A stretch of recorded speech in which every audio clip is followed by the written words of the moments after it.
Welcome to Faith Over Fear, the Christian Pregnancy and Birth podcast. I'm Natalie Portman, a wife, mama, birth doula, and childbirth educator. And I believe God has a better way for us to experience birth, one without fear, striving, or self-glorification. If you're ready to stop feeling overwhelmed and instead trust the Lord more deeply in pregnancy, birth, and motherhood, you're in the right place. Here you'll find inspiring birth stories, biblical encouragement, and practical wisdom to help you walk in faith over fear during this beautiful and challenging season. Now let's get started. Hey friend, and welcome back to the podcast.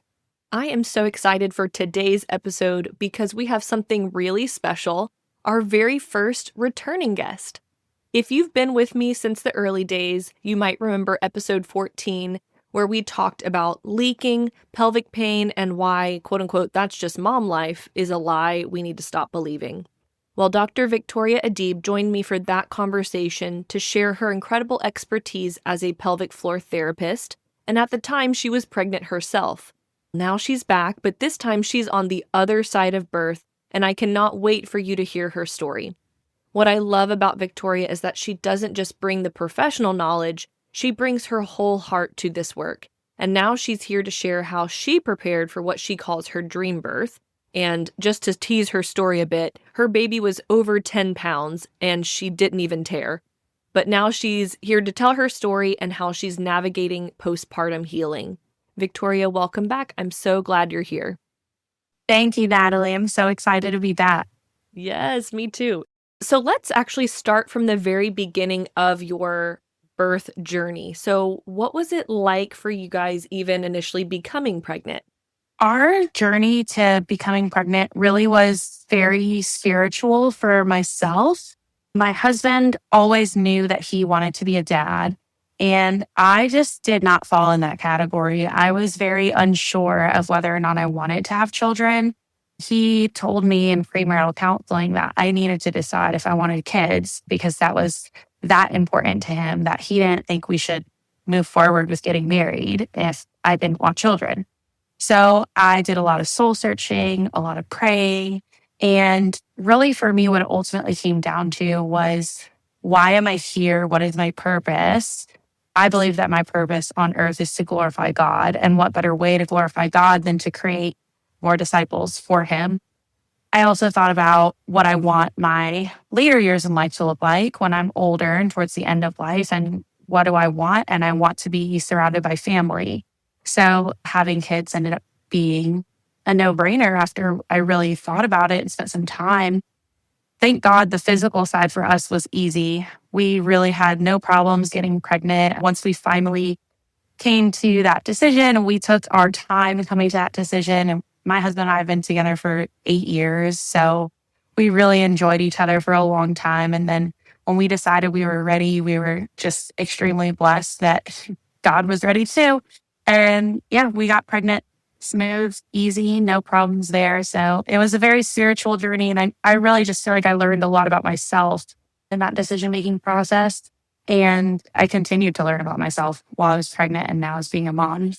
That's so beautiful. I do feel like the moment you have that desire in your heart to become a parent, it really does change you from that point on. And so the fact that it was actually your husband that had that desire first, and then later, as you know, just the more you sought the Lord in making that decision or seeking his desire for your life and all that, that's so beautiful. I feel like that's a kind of a rare take on that, but yeah, so beautiful because it is. I think in some ways you were counting the cost of like, what does it look like to become a mom? Because it's not this thing that you can just take on lightly. Like before we hopped on and pressed record, we were talking about how much it just really changes everything about everything when you become a parent. And not that that's your primary role and that should be like the most important identifier. Like we are absolutely a daughter of the King. That is our number one identity. But the role of a mother changes so much about who we are. And it is a thing to not take on lightly. So that's really special that that's part of your story. I would love to just hear more about how your pregnancy was overall. How did you prepare emotionally, spiritually, physically, practically, all the things? Yeah. So my preparation process started before I was even pregnant. I took a lot of time to consider the implications of becoming a mom and the implications of pregnancy physically as well as emotionally and just how it changed my life. I would say I've been a pelvic floor therapist for almost 3 years now. And I started preparing my pelvic floor and my deep core as soon as I started learning about pelvic floor therapy. I had a solid year and a half, almost 2 years of foundation on pelvic floor and deep core work before I even became pregnant. That being said, pregnancy was a breeze physically. I had some tailbone pain for a little while during pregnancy. I did all the things I needed to treat it with stretching, with manual therapy. When I was good about doing my exercises, the tailbone pain went away. When I was bad about doing my exercises, it was there. But really, I stayed very active throughout pregnancy. I was strength training. I actually ran the Gate River Run at 22 weeks pregnant or something like that. Physically, it was just beautiful. It was a breeze. Towards the end of my pregnancy, I was probably about 32 weeks pregnant, and I had convinced myself that this baby was coming early, as so many first-time moms like to hope for. And I just remember vividly, I had gone to the gym multiple times that week. I had probably done 3 or 4 workouts that week already. And I was sore and I was achy and I just was not bouncing back as quickly. And I thought to myself, I guess it's just about that time where I need to start slowing down and I need to do less. And I focus on mobility. I focus on pelvic opening, labor and birth prep. I will say, I think I pumped the brakes a little too much now that I can look back on it. And I have adjusted my treatment approach for my clients now that I have personal experience. It's one thing to have the clinical experience and the research and the evidence-based treatment plan. And then now to add my personal experience in to adjust that is great. So that's one thing that I learned at the end of pregnancy is don't take your foot off the gas pedal, maybe adjust accordingly, but you don't need to stop exercising at a certain point. A lot of people say to me, well, when should I stop running or when should I stop lifting? And the answer is, I don't know, when your body tells you to, and maybe it's not stopping, maybe it's just changing that activity a little bit. But yeah, then I transition into birth prep. I focus a lot on different labor positions, what positions to use when to keep labor progressing. I focus a lot on natural pain management techniques because my goal was to go unmedicated. I focus on perineal massage, which is one of the very popular treatments to reduce the risk of severe tearing during vaginal delivery. I spent a ton of time educating my partner. My husband's very sweet, but he is not the best when it comes to medical stuff. And so having a hospital birth, I knew would be difficult for him to experience. But I think being in the hospital made him even more nervous. And so that's where having my doula came in to a huge role because although I am a professional in the women's health space, it just sometimes is received better coming from a third party and, feeling safe to ask questions without feeling dumb or feeling like, she's going to expect me to already know this. And so we had several birth rehearsals with our doula. We reviewed a lot of different options that the hospital would offer us and what our plan was going in if those options were given. And I didn't start preparing emotionally and spiritually until my doula addressed it with me. And I think with me being a physical therapist, I'm much more comfortable on the physical side of things, doing the stretches, doing the deep core exercises, doing the perineal massage. And when it came to really addressing what do I need to prepare myself for emotionally, that was really difficult for me. And I think I had kind of avoided it until my doula gave me actual homework and was like, Victoria, this is what you need to do to prepare yourself emotionally. One of those things was to just kind of reflect on my time pre-motherhood and acknowledge the things I was going to maybe miss or the things that I was choosing to leave behind into my pre-motherhood era. and almost grieve those things in a way and be okay with the fact that that door was closing. And then emotionally, I went through scripture. I chose a couple of things that I felt would give me strength when I needed it, chose a couple of things that I felt would keep me focused on glorifying God during this, difficult time, and knowing that He was walking alongside as I was going through this. And I was very grateful that I had a faith-based doula to help guide me through that. And she helped me write a few things down. And then during the birth process, it was great that my husband had those to refer to, that he could read scripture over me during labor, that she was reading things for me, and that we were just kind of all on the same page of what our goal was for this birth. And our goal was to stay grounded in the fact that God was walking alongside me through every contraction, and stay grounded in the fact that this is a beautiful thing that I'm getting to experience, and that it's all because God chose me to be this baby's mom. So yeah, preparing spiritually was difficult for me, honestly.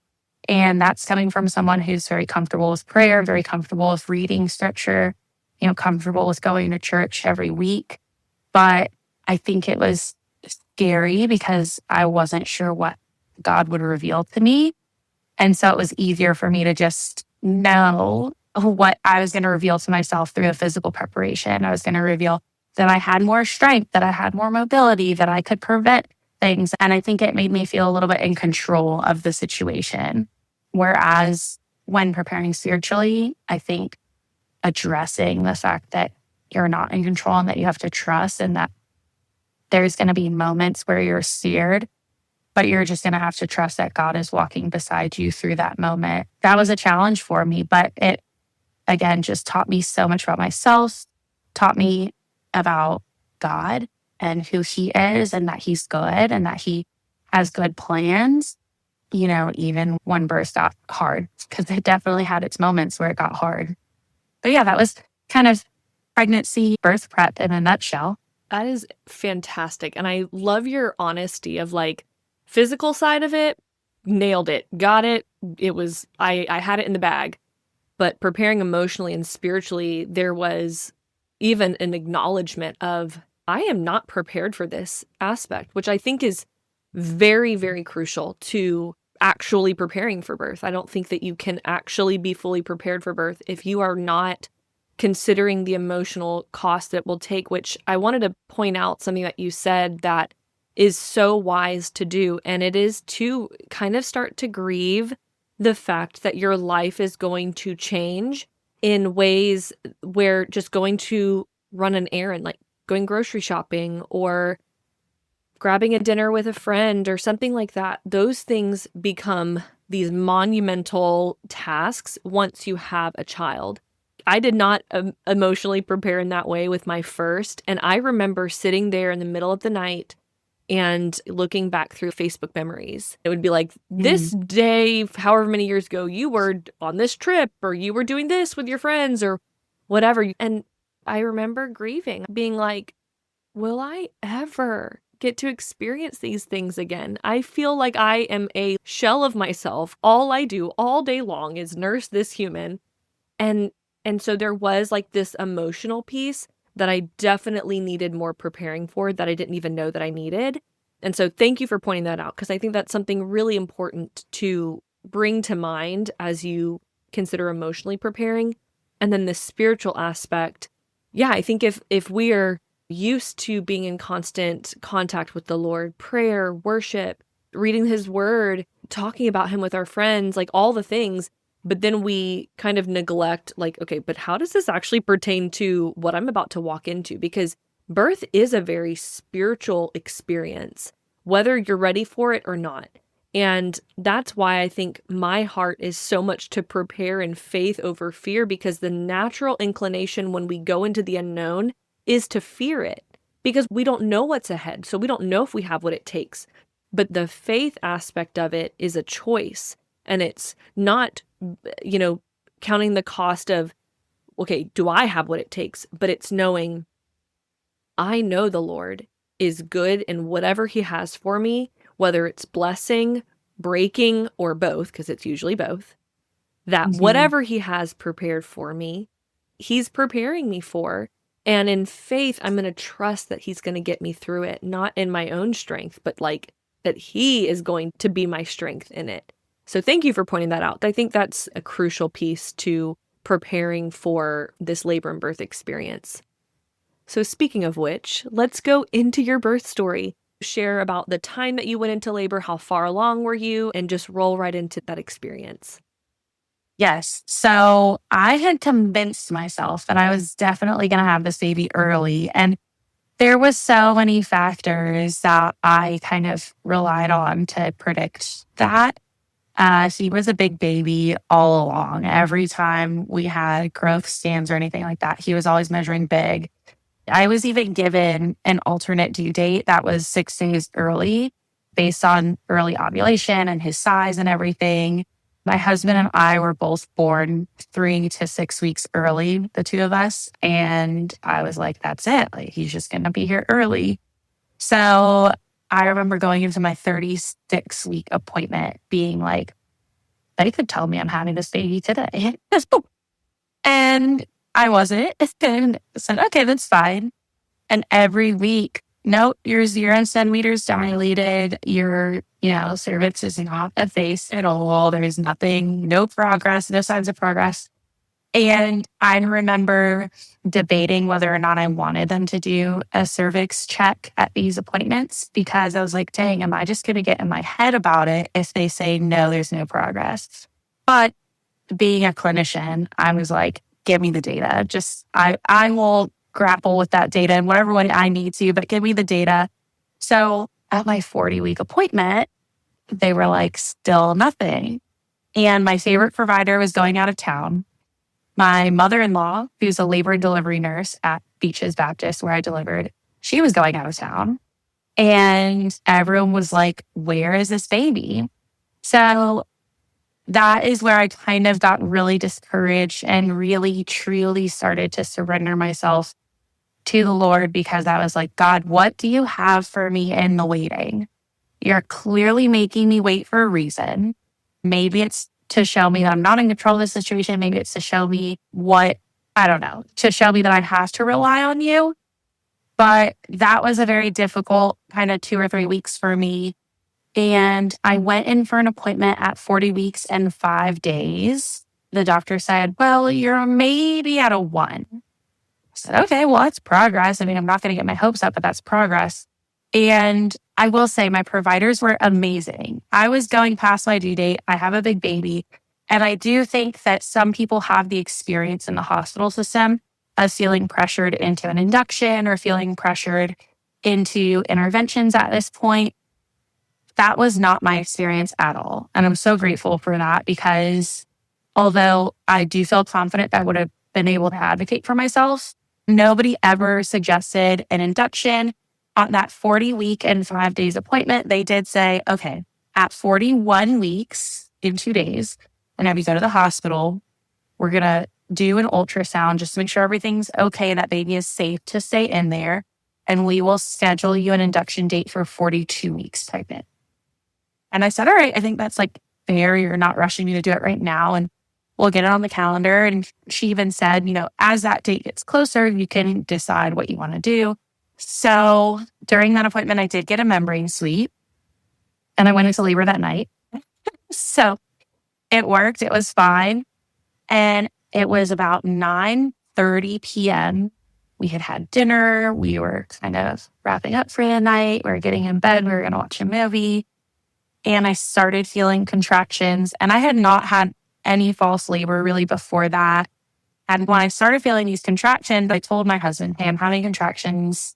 They're happening pretty consistent. Maybe we should start timing these. So he gets out his little contraction timer app. He starts timing them and they're already less than 5 minutes apart. I said, okay, well, let's just hang out, see what happens. Then they got down to 4 minutes apart. And I said, okay, I'm going to take a hot shower, see if these contractions space out. Meanwhile, he texted my doula and said, just so you know, here's where we're at. We're going to see if they continue. Get out of the shower and the contractions are now 3.5 minutes apart. So clearly progressing. He told the doula, all right, go ahead and come over. So my doula, Leah, came over. She was wonderful. The plan was to labor at home as long as possible. We had the lights dim. We had music going. I had my birth ball. I had all my different movements that I wanted to do with my husband. And it almost felt like a beautifully choreographed dance where we were just kind of swaying together and enjoying. But these contractions were coming quickly. We looked down and the contractions were 2.5 minutes apart. And I asked my doula, I was like, should we go to the hospital? They weren't that intense yet, but they were the most intense contractions I had ever felt. But they were 2.5 minutes apart. And she said, it's totally up to you. I mean, the hospital's close by. They are very close together. Typically, I would say yes, but you seem to be doing okay. I said, let's just go. Because I don't know, I've never felt labor before. And they were ramping up in intensity. So we get to the hospital about 11:30. So all this happened in 2 hours. We get to the hospital 11:30. They check us into triage. I'm still at 1 centimeter dilated. And my heart dropped when they told me I was 1 centimeter. And I said, oh, shoot, did I come too early? Because that was one of my fears. Getting to the hospital too early, then you're in labor for a really, really long time at the hospital. And that's when people have told me they'll start recommending different interventions. Because my goal was to just be unmedicated, all natural, as much as possible. So they said, since you're only 1 centimeter, we're just going to wait and check you again in another hour. So if you want to walk the halls and do things like that. At this point, contractions had gotten very intense, like difficult to breathe through them, walking up and down the halls, stopping in my tracks when a contraction comes on. That's an hour. Get checked again, still at 1 centimeter. And at that point, the nurse said, well, you can go home if you want to, or you can stay. We can check you again in another hour. It's up to you. And I asked her, well, how would I know to come back? My contractions are already really intense and they're already 2.5 minutes apart, 2 minutes apart. So how do I know when it's time to come back? She said, well, your water's already broken, which I never felt my water break. I don't know if I had a slow trickle at some point, but I never felt my water break.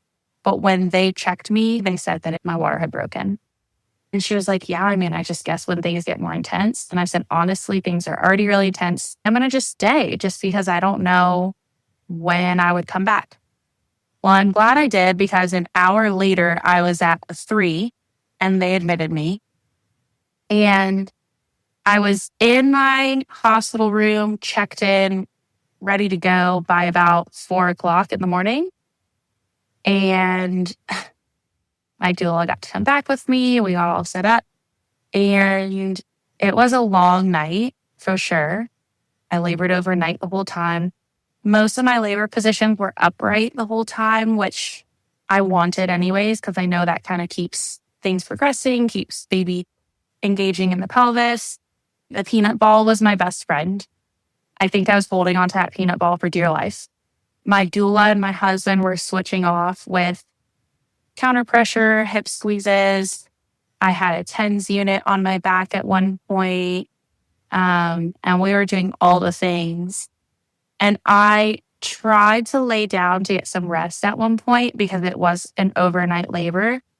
And when I laid down, the pain was so severe that I actually threw up. I could not lay down at all. So I was squatting, kneeling, and sitting the whole time, which is fine because that's, I think, what helps labor go so fast. But around 5 a.m, my birth photographer arrived. I was deep in transition at that point, and I don't think I even acknowledged her when she walked in the room. And I think after the baby was born and everything was said and done, I looked over at her and I went, hi. So I finally said hello to her after the baby was born. But I was deep in transition and, you know, they had checked me and I was only at a 4 like a few minutes before that. And I remember telling the nurse, check me again.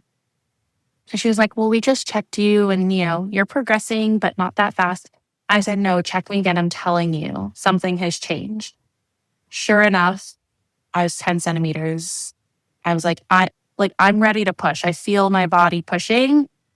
I can't stop it. And she said, okay, well, don't push yet. I need to go get the doctor. I said, well, you better hurry up because this baby's coming. So I pushed for about 45 minutes. I pushed on hands and knees with the hospital bed inclined. And my husband prayed over me the entire time I was pushing. I was kneeling against the back of the bed, just holding my hands out in prayer, just asking God to make this the last contraction every time. And every time it wasn't. But yeah, I really did tap into a different strength at that point, which, I think any mom will agree, whether you are a believer or not, there is a strength that is like outside of yourself that comes at that point of your birth, where you just find that next level and you do what it takes to meet your baby. And the verse that I really loved during that time of actually pushing and that time of feeling just so exhausted and so weak after being up all night long was Isaiah 40:31. And it says, but those who hope in the Lord will renew their strength. They will soar on wings like eagles. They will run and not grow weary. They will walk and not faint. And truly, I was very weary at that point. But yeah, I mean, that strength I know comes from the Lord, and I know comes from the Holy Spirit being present in that room, and you could feel it and you could see it. And then he was here. And that was really surreal because it just felt like, oh my gosh, please make this the last contraction. Please, is he here? I pushed for about 45 minutes and he came into this world at 10 pounds and 2 ounces. He was a big boy. And I just remember everyone was waiting to see the scale, waiting for that number to pop up because, again, he had just been measuring big my full pregnancy. And I'm going to be honest, my belly was huge at the end. And we were like, oh my goodness, how big is this baby going to be? And so when we saw that 10 pounds, 2 ounces pop up on the screen, I think the whole room started cheering. But it was incredible. And, he was born with chunky cheeks and he still has chunky cheeks. And who doesn't love a chunky baby? There's some people you say, yeah, I had a 10-pound baby, and they almost are like, whoa, like it's a bad thing. But it was glorious. It was beautiful. And I had no interventions whatsoever. Did not have a single IV or anything. Had no tears, no stitches or anything. And yeah, he was perfect and he was beautiful. But that being said, natural labor was so hard. It was so hard. And so I started labor at 9:30 p.m. and he was born at 7:30 a.m.-ish. Well, actually, to be exact, he was born at 7:25 a.m. And the reason I say that is because I was so curious what God was trying to teach me in the waiting. And his alternate due date that had been given to me was 7:26. And so I was like, oh, how cool would it be if he was born on 7:25? Because that is me and my husband's anniversary from when we were dating. And it's also the day he proposed to me.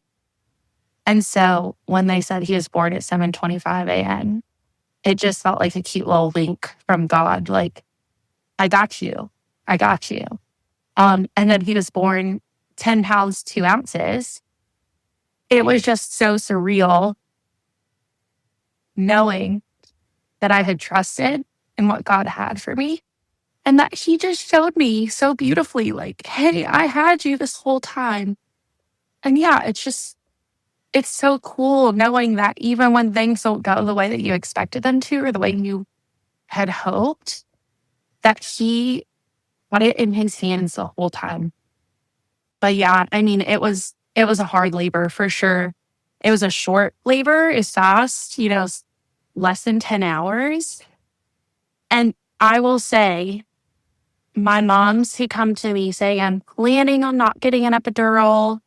I don't want to, but if it gets to a certain point, if there's one thing I've learned, it is that everyone's birth journey is unique and different. And whatever intervention someone does or does not choose to have is absolutely 100% their choice. Because there were several moments during that labor where I was like, I want an epidural.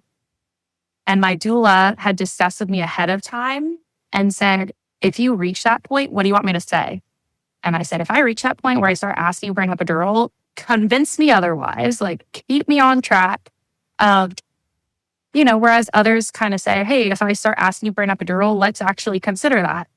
I definitely learned that any intervention that a woman chooses during her birth is not to be judged and is 100% her choice, because you just don't know what place you're going to get to during that birth process. And you just have to trust that whatever happens, God is going to be beside you regardless. There's nothing that you can do to make the Father displeased with you. And if you think that changing your birth plan is going to make anybody disappointed or displeased with you, I think just relying on that truth that the Lord is pleased with you and that He has your story already written and has your story in His hands will hopefully bring you peace in that decision-making process. Because I will still say to this day, had my labor been any longer, I would have ended up with the epidural. Honestly, for subsequent children, I might just choose an epidural because it was hard. It was really hard. And so that's the beauty of what I get to do and what you get to do is you get to walk with women through all these different choices and you get to see kind of how things unfold for them and you get to support them through a vast range of choices and a vast range of options and a vast range of experiences. So I think it's easy to look at the birth story, 10-pound baby, unmedicated, no tears, and just be like, oh, wow, what a breeze. It was not a breeze. It was so much work. It was so hard.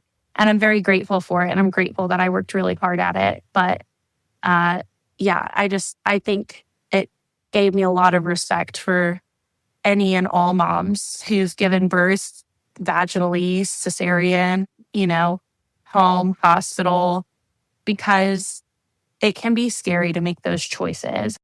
Yeah, I think that's one of those misnomers that if you hear someone went unmedicated and no tearing and all those things, that means that her birth was really easy. And that my last birth was a home birth. I didn't tear this time, and it was extremely difficult. But then there's also, like you're pointing to, the circumstances outside of your control that also allowed you to have that type of birth experience. My labors are also not very long. My first was 12 hours. My second was 9 hours. Okay, if I had been laboring for 24, 48 hours, which I do have clients that labor that long, I don't think I could, thinking in my mind, what labor feels like for me and experiencing that for that long period of time, not sleeping, all the things, I don't think that I would be able to have the natural birth experiences that I've had. And so there's a couple of things I want to point out about that. First, I think there's such a lie that our value is measured by the experience we end up having. That if my goal was to have unmedicated, that I either accomplished it and so I have pride because of that, or I planned to have unmedicated, I did not have unmedicated, and you just crush yourself because you didn't accomplish what you set out to do, that is like you're aiming for the wrong thing.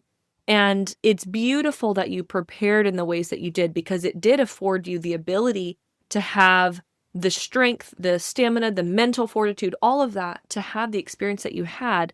But again, there were circumstances outside of that that also allowed that to happen. And ultimately, it was the Lord's will for the birth to unfold that way. So yeah, if you're listening to this and you have an upcoming birth, I want you to hold that plan that you have in your mind for the way your birth is going to go so loosely, not as an excuse to not prepare, because I think faithful stewardship is the key to preparing in the right way with the right heart posture, but to ultimately give the Lord the outcome. And it's up to him what he allows your labor to look like and what story you get to tell, because he will be glorified in whatever story unfolds. But to hold yourself on the hook for the things that are out of your control is setting you up for failure. And so I love that you acknowledge that part of your story, especially because you do interact with so many women that they're in a life stage of preparing for their birth physically and all the other things. And I see it time and time again as a doula, as I'm preparing mamas physically, emotionally, spiritually for this journey. There is so much heart work that we need to prepare for when we touched on this at the top. But yeah, thank you for sharing that story. That's so beautiful. Can you share more about how your postpartum time went, how nursing went, how you physically have been recovering? Because you're 4 months postpartum now. What's that journey been like? Postpartum has been ups and downs, honestly. I mean, there's good things and bad things that I've experienced. Breastfeeding has been a challenge. Breastfeeding is one of those things that, again, I have experienced a new level of grace and understanding for moms who choose not to, or wean early, or pump and do a bottle, or, a multitude of choices, again, because breastfeeding has not been an easy journey for me. My son has tongue tie. He has a weak latch. He has, we believe, potentially like some jaw tension because he doesn't open. I have some anatomical stuff that makes it difficult for him to latch. And so it has been quite the journey. And I have the world's best lactation consultant on my side. She has been with me from before he was born. She came to my house 4 days postpartum. She's been in my house multiple times, and she's been incredible. But, sometimes it's just challenging. It's just difficult. I'm very blessed that I've had a good breast milk supply this whole time. So I've been able to pump, and that has been, it's been reassuring, and it's also allowed me to take some of the pressure off to perform, because very similar to what you're saying with birth, sometimes you have a plan and there's like pride if that plan goes the way you want it to, and shame if it doesn't. And my plan was just this easy breezy, natural breastfeeding where you can just pop them on a boob and keep going. And that has not been my story, and it's okay. And I'm fighting very hard to continue breastfeeding at this point. And I'm hoping that I will be able to continue my breastfeeding journey for his entire first year of life. But we'll see. We'll see what things hold for me and for him.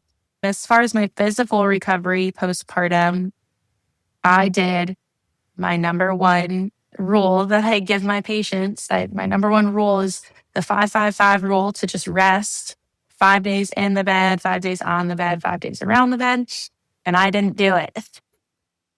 I was my own worst patient in early postpartum. I think it's so hard to make yourself do it. And I think the problem for me is I did not have a clear definition of what rest means. And for me, I'm very active. I love working out. I own a business. I'm kind of an on-the-go person. I've always had multiple jobs, multiple hobbies, multiple exercise routines going at the same time. And so to me, being home was resting, even if I was doing the dishes, or even if I was, walking around with my family who was visiting. I did not rest appropriately. And that was just get horizontal, lay your butt down, stop moving for a couple of days. And I think part of that was that I felt very good postpartum. I, again, didn't have tearing, didn't have the epidural. So I kind of just resumed business as usual.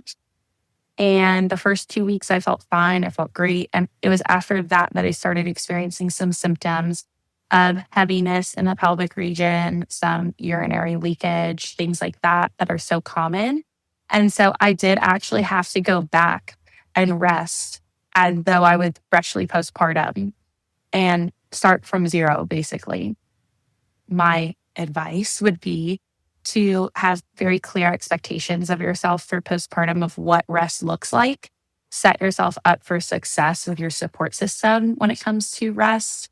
set appropriate boundaries with your support system. If you have a family who's very involved and very hands-on, if that doesn't feel restful for you, if that feels like work for you, set those boundaries early on. I had family there, and I was basically in hostess mode from day 3 postpartum. So I did have some pelvic floor dysfunction, and I still do. I had grade 1 prolapse before I was ever even pregnant. I currently have grade 2 prolapse after vaginal birth. I have urinary leakage when I sneeze. I have some pelvic heaviness when I try to walk or squat or do too much too soon. I have occasional pain with intercourse.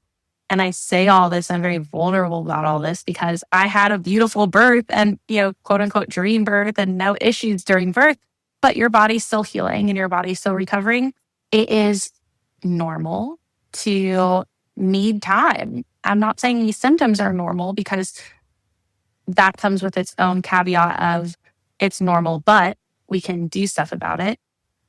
But there is no substitute for time, even if you're doing the appropriate things.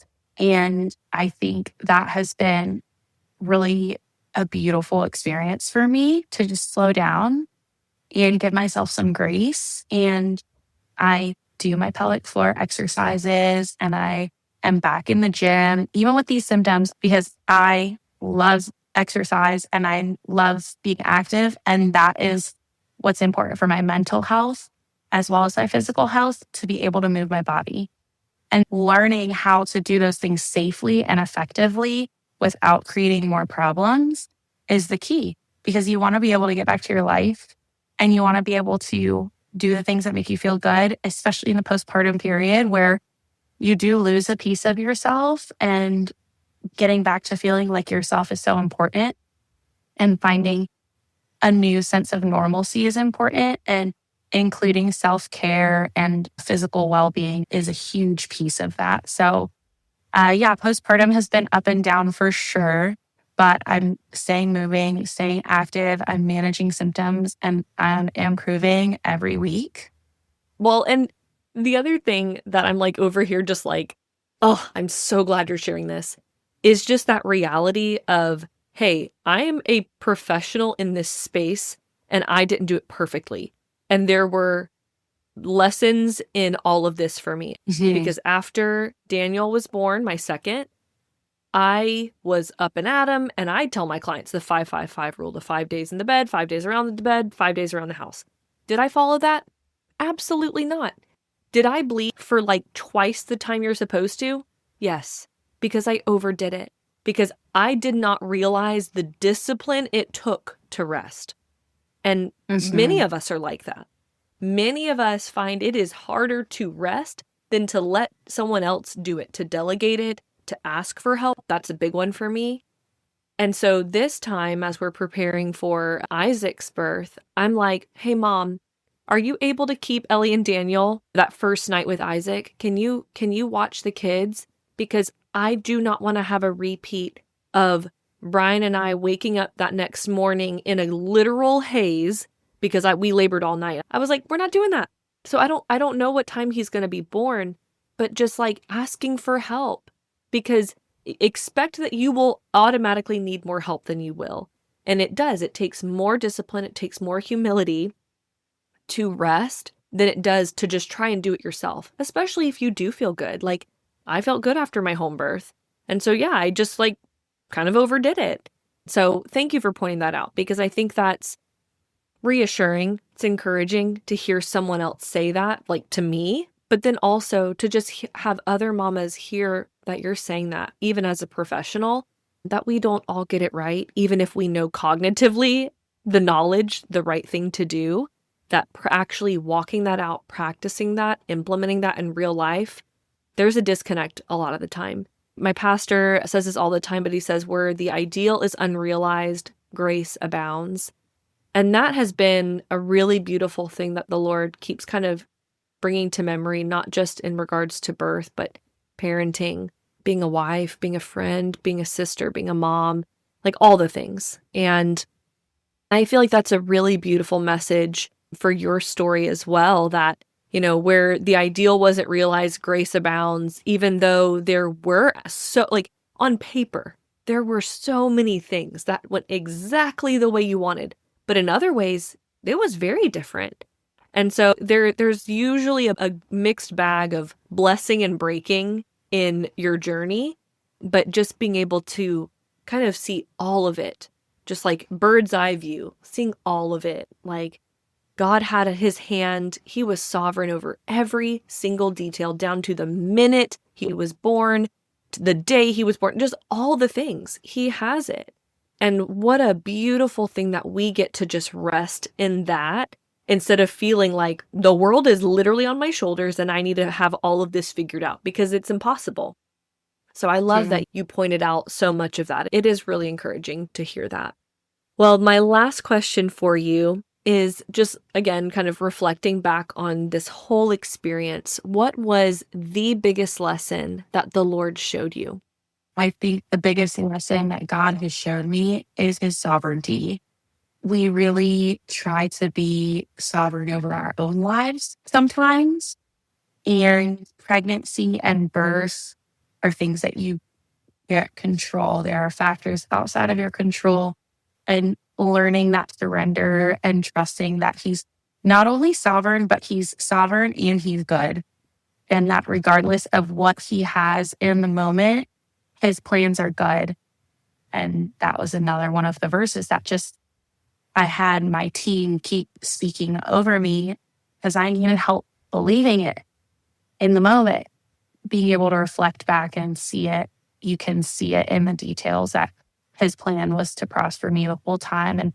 And it still is. I'm still healing. I'm still recovering. And there's days that are difficult emotionally, and balancing a new life and a new version of myself as a working mom and as a wife who also has to take care of a baby, and as a friend who doesn't have the time to pour into her friends the way she used to.